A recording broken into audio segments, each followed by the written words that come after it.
Hi friends, welcome to my YouTube channel. നമ്മളിന്ന് ഉണ്ടാക്കാൻ പോകുന്നത് ഒരു ചുവന്ന ചീരയില തോരനാണ്.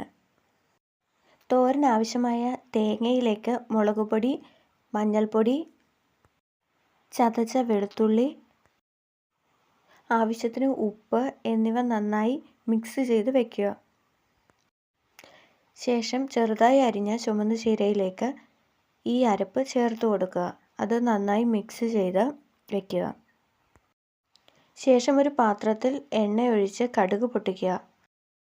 അതിലേക്ക് ചീരയും ചേർത്ത് നന്നായി ഇളക്കി യോജിപ്പിച്ച് ലേശം വെള്ളവും ഒഴിച്ച് അടച്ചു വെച്ച് വേവിക്കുക. ഇടയ്ക്ക് തുറന്നു നോക്കി ഇളക്കി കൊടുക്കുക.